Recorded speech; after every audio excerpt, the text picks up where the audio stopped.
esto que vamos a ver hoy tiene que ver con la arquitectura colonial, específicamente de lo que fue la Capitanía General de Guatemala. Cuando hablamos de los lineamientos políticos que utilizaba la corona para poder administrar políticamente las colonias, valga la redundancia, su división, al ser un eje monárquico, lo tenían dividido entre gobernaciones, capitanías generales y virreinatos.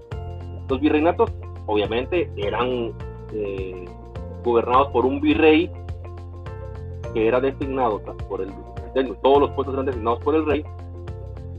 Luego estaban las gobernaciones y luego estaban las capitanías generales que, si bien es cierto, tenían su sistema de gobierno, estaban adscritas a los virreinatos o a las gobernaciones. En el caso de Guatemala era una capitanía general que está adscrita al virreinato de la Nueva España, que hoy conocemos como México. Pero sin embargo, la capitanía general estaba conformada por digamos, por lo que hoy conocemos como Guatemala, El Salvador, Honduras, Nicaragua, Costa Rica.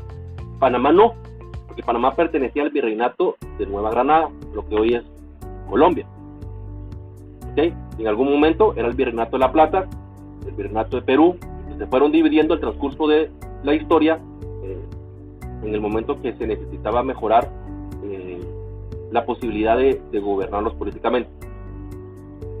Arquitectónicamente vamos a hablar del barroco, que es un estilo que va a trascender y que coincide con el proceso de colonización en América y que utilizaron los europeos para poder asentar y poder, para los españoles era un lienzo en blanco América, ya que podían fundar sus ciudades. A diferencia de Europa, que las ciudades pues ya tenían sus orígenes desde muchos cientos de años atrás, ya estaban formados sus caminos, sus avenidas, y por lo tanto era difícil poder hacer las reformas con facilidad. En cambio aquí en América, teoría, tenía un lienzo en blanco, porque realmente no es así. Hay que respetar la idiosincrasia de los visitantes originales, perdón, de las personas que vivían originalmente acá, los indígenas, que en muchos casos los españoles fundaban sus ciudades encima de las ciudades importantes de los mayas. Depende del lugar de donde estamos hablando, ¿verdad? Los incas en América del Sur, los aztecas en América del Norte con México, y pues aquí los lugares donde están los tepequeles, pues era muy común que los españoles fundaran sus ciudades destruyendo los vestigios originales de las civilizaciones que ellos conquistaban. Este es San Carlos La Cuatro Fontaines y es un ejemplo del barroco. El barroco empieza a cambiar un poco la idea del Renacimiento, darle un poco más de color, empiezan a haber movimientos cóncavos y convexos, desaparece un poco la línea curva, y eso se puede ver en los elementos que van apareciendo en cada una de sus partes. Vemos la aparición de sombras que son provocadas por la colocación de ornamentos que se van aplicando dentro de las diferentes partes de las edificaciones. Siempre hay elementos clásicos, pero aparecen ya estas formas retorcidas, estas curvas. Veamos esto cóncavo y esto convexo, que los arquitectos utilizaban para poder trabajar este sistema. Recuerden que este elemento, San Carlos A Cuatro Fontaines, fue hecho por Francisco Borromini allá por el año 1334. Vemos aquí algunos elementos que podemos encontrar. Algunos elementos de este tipo de barroco no se dieron en la Capitanía General de Guatemala. Se debe al inicio porque este tipo de elementos eran hechos por arquitectos que venían de la academia, y como lo pudimos ver en otras ocasiones, creo que ya lo vimos con ustedes, pues en Guatemala trabajaban arquitectos que no necesariamente venían de la academia, sino eran aprendices, eran maestros arquitectos, que la universidad, pues aquí no había una academia como tal.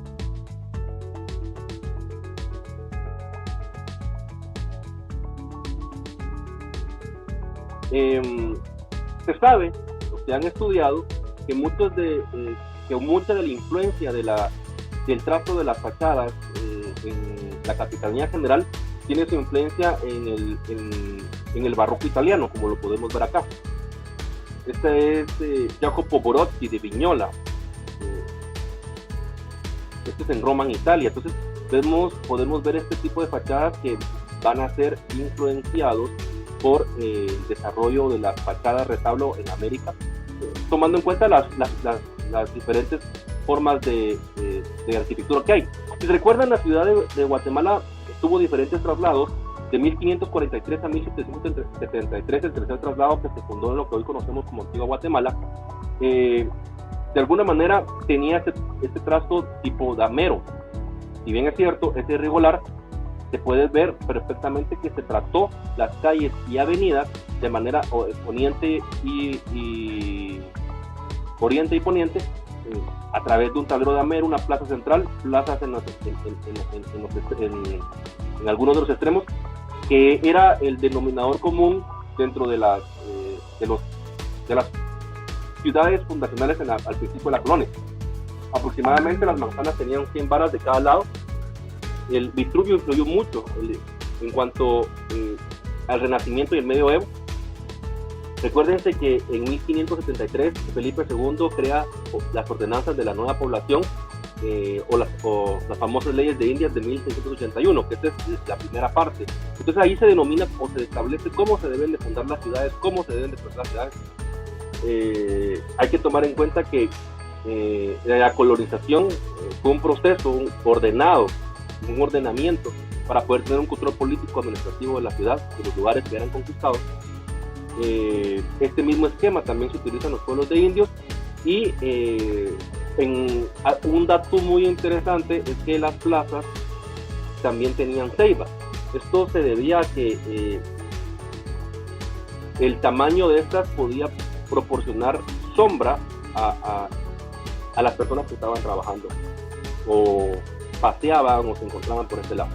Muchos de los procesos de fundación eran a través de cordeles, las cuales se medían las calles para las casas, para trazar las iglesias, y obviamente en muchos casos pues no necesariamente esos cordeles tenían la medida exacta. Porque ¿de dónde viene la vara? La vara edil que utilizan los alcaldes como representación del jefe edil de la municipalidad era la que se utilizaba al inicio de la fundación de las ciudades. Esa vara era una vara que en teoría tenía la medida exacta que había sido autorizada, y por lo tanto la gente iba y medía, y bueno, ese es el tamaño de mi vara. Entonces medía su varita, hacía un cordel, y entonces cuando iba a medir, bueno, tiene tantas varas, tiene 10 varas, 20 varas. Obviamente este tipo de situaciones provocaba tomar ventaja de esa situación, ¿verdad? No era tan así, pero de ahí viene la famosa vara, ¿verdad? Algunas de las iglesias normal llegaron a poseer solo una nave, como vemos aquí estos vestidos están acá. Esta es la de Dolores del Cerro. Tenía una sola nave, tenía un presbiterio y algunas capillas. Este es un lugar muy espectacular. Yo he tenido la oportunidad de estar allí. Esto está en Antigua Guatemala. Lo que se va a utilizar y se va a trabajar las famosas fachadas retablo. Esta es la fachada retablo de los remedios. Al principio, pues, recuérdense que los distintos periodos pues van a ser bien marcados en Antigua Guatemala. Esto es de estilo renacentista. Y la fachada retablo pues cuenta la historia. Siempre vamos a encontrar un elemento principal. Probablemente vamos a encontrar elementos que indiquen el tipo de pueden ser dedicados, digamos, esto puede ser de los dominicos, de la merced, de los mercedarios. Bueno, entonces vamos a encontrar vestigios y los santos pues nos van a decir hacia qué tipo de orientación religiosa pues o aplicación va a tener este tipo de edificación. Esta es San Agustín. Muchas de las edificaciones tenían cúpulas que posteriormente durante los terremotos que sucedieron en Antigua Guatemala pues fueron cediendo, se fueron destruyendo. Y recuérdense que ya en 1777 se promulga el traslado obligatorio de la Antigua Guatemala a la capital que hoy conocemos como el Valle de las Vacas. Esta es la fachada de establo de San Agustín, del primer periodo. Se puede ver perfectamente un campanario, la fachada retablo. La antigua Guatemala va a tener distintos periodos en cuanto a la arquitectura colonial. Vemos acá las columnas toscanas, vemos, es bien denotada la fachada con influencia renacentista. Vemos el campanario de la derecha, las proporciones anchas, las calles y las avenidas que te marca la fachada retablo. Esta es la calle, esta es la planta, siempre una nave central, que es lo que se denomina, y normalmente siempre hacia los lados vamos a tener un monasterio. Aquí tenemos el claustro, ya no hay, me parece que ya no existe el claustro como tal, pero era donde existía el claustro originalmente. Podemos ver perfectamente estos entablamentos y el friso, que son parte de la arquitectura que va a predominar en Antigua Guatemala durante este periodo. Aquí vemos otra imagen, ahí se puede ver perfectamente el friso y el entablamento, y también la cornisa. Esta es parte del campanario de la iglesia de San Agustín. Esta es la iglesia de Belén. Aquí obviamente ya tiene modificaciones. Vemos Santa Clara. Este ya pertenece al tercer periodo, siempre de una sola nave. Esto que vemos aquí es el coro alto, y aquí son las catacumbas. Lo que sucedía es que las clarisas no tenían un voto de enclaustramiento. Entonces esto normalmente no iba a estar visto, sino que iba a estar protegido por algún tipo de elemento, y aquí se atravesaban hacia el convento de las clarisas y entraban a la parte acá, y la gente venía a dar a tener su misa normal, ¿verdad? Eso era muy común en la época de la crónica. Esta es la Catedral de Santiago de la Antigua Guatemala. ¿Sí? Contame.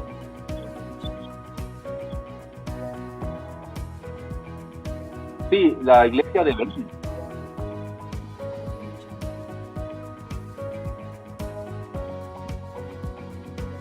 Lo que pasa, sí, recordad que la mayor parte de las iglesias de la Antigua Guatemala han sufrido modificaciones, primero debido a los terremotos. El último terremoto, gran terremoto que destruyó la Antigua Guatemala, recuérdense el terremoto de 1976. Después de eso, el Ministerio de Caminos de Obras Públicas realizó algunas edificaciones, y si no estoy mal, al inicio pues no habían unos criterios de restauración como se manejan en la actualidad. Y recuerden que Antigua Guatemala ya es patrimonio de la humanidad y se rige bajo estrictos lineamientos de restauración. Previo a ello, pues muchas de estas restauraciones no eran hechas adecuadamente. Entonces, a eso hay modificaciones, ¿verdad? Que lo que quiere decir es de que no tenemos la fachada original, sino que esta ya pertenece tiene conceptos y modificaciones que pertenecen a otros momentos históricos de la edificación. Y eso es muy común. Por eso es que muchas de estas edificaciones ya no tienen todos los elementos. Primero porque se desconoce su estado original, y por eso es que al momento de que no se tiene técnicamente, históricamente, fotográficamente o algún elemento que nos diga realmente cómo es, en donde empieza la hipótesis, termina la restauración. Entonces, por eso muchas de las edificaciones quedan así como están. Por ejemplo, catedral. Vean catedral el tamaño que era. Es decir, catedral, hoy por hoy, en Antigua Guatemala, uno recibe la misa, digamos, transversalmente. Pero catedral abarcaba toda esta parte de acá. Hoy por hoy solo tenemos estas partes de acá, parte de esto, y luego todo esto de acá pues ha sufrido daños. Algunas cúpulas todavía han sido restauradas, pero otras no. Catedral realmente abarcaba 1, 2, 3 cuerpos principales, que es lo que uno ve cuando ingresa por el lado lateral. Este es uno de los egresos de la catedral. Uno ingresa a lo que es la catedral y solamente encontramos vestigios. Sería interesante ver cómo hubiese quedado restaurada originalmente. Esta es la Catedral de Antigua Guatemala, y lo que se utiliza, aquí vemos un cuerpo, una nave, otra nave, que son 3 naves principales. Actualmente solamente funciona esta parte de acá. El resto, tanto el arzobispado como el resto de la catedral, pues se encuentra deteriorado, pues, porque está en proceso de restauración. Esto fue hecho en 1543 y terminada en 1680. Aquí se puede ver en una ¿cómo se llama? Una maqueta. Esta se encuentra cuando uno va a Capuchino. Algunos de ustedes han tenido la oportunidad de ir conmigo a algunos viajes en Antigua Guatemala. Vemos la fachada y las maquetas que se encuentran. Esta era la forma original de cómo se encontraba. Esta es la fachada retablo, vemos las cúpulas, vemos cómo era la catedral originalmente de manera longitudinal. Esta es la fachada retablo de la Antigua Guatemala, es la Catedral de Santiago. Santiago Apóstol es el patrono de la Antigua Guatemala. Aquí vemos un mayor detalle con los santos. Si no estoy mal, es la Virgen. No me atrevo a decir si es la Virgen de la Concepción o la Virgen de Rosario, no recuerdo exactamente cuál es. Los santos, o sea, hay distintas advocaciones. La iconografía nos permite identificar cuál es cada uno de estos santos. Hay un libro muy interesante que yo llevo años buscando, lo saqué durante la maestría, porque siempre se me olvidan el nombre de los santos. Y en este libro es un libro que registra todas las fachadas de retablo más importantes de la Antigua Guatemala. Es muy bonito. En el segundo periodo vamos a encontrar fachadas como la iglesia de San Sebastián, que trabaja el sistema calicanto. Esto es muy típico en la Antigua Guatemala, sobre todo utilizando rastras de ladrillo, mampostería de piedra y siempre los revoques de cal. Aquí hay una restauración de las bóvedas, de cómo se realizaban. Vemos el arco de medio punto, vemos las pechinas, los ojos de buey, que estos sí son ojos de buey realmente, cómo se utilizaban en la Antigua Guatemala. Si no estoy mal, esta es una gárgola de cerámica que está en San Juan del Obispo. Este fue mi trabajo final en la universidad del año 2001, 2002 creo que fue, o 2003, ya no me acuerdo. Es espectacular San Juan del Obispo. Aquí vivió Francisco Marroquín. Estos son algunos detalles de lo que es el entrepiso. Esta es la casa del sacristán mayor, que está a la par de la Catedral de Santiago, Este es un ejemplo de cuál era el procedimiento del armado del artesonado de los muros, de los techos, perdón. Entonces se dan con poleas normalmente. Esta influencia, estos elementos geométricos me recuerdan mucho la influencia mudéjar que los españoles obtuvieron de los árabes y que pues ya trasladaron a muchas de las edificaciones en la actualidad.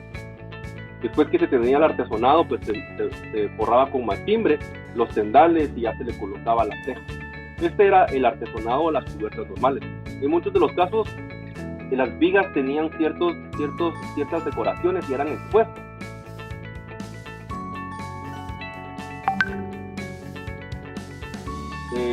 Esta es precisamente este tipo de ejemplo lo podemos ver en la iglesia de Tecpan, de la influencia mudéjar que les estoy platicando, que se encuentran en la techumbre.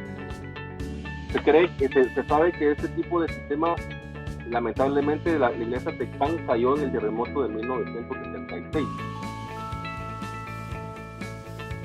Vemos aquí otro ejemplo. Estos son dibujos originales de la arquitecta Regina Montoya, que la estamos haciendo, en donde indican la forma del artesonado, la colocación de los paños.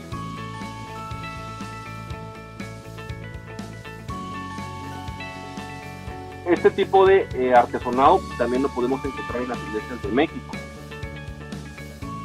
Esta está en Tlaxcala, es el artesonado del convento de San Francisco.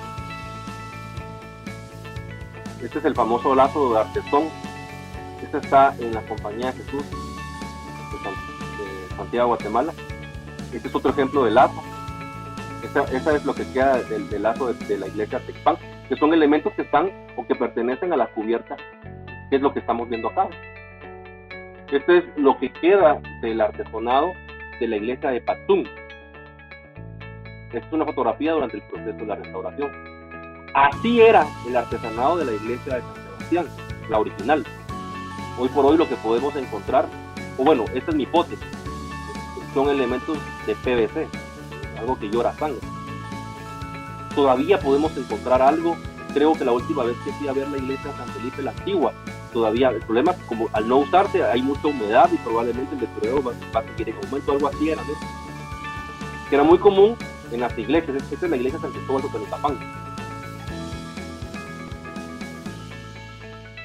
Vemos acá algunos elementos que vamos a encontrar normalmente en la Capitanía General. Esto se llama entablamento, este es el arquitrabe, esta es la cornisa, este es el friso, este es el capitel, este es de tipo toscano.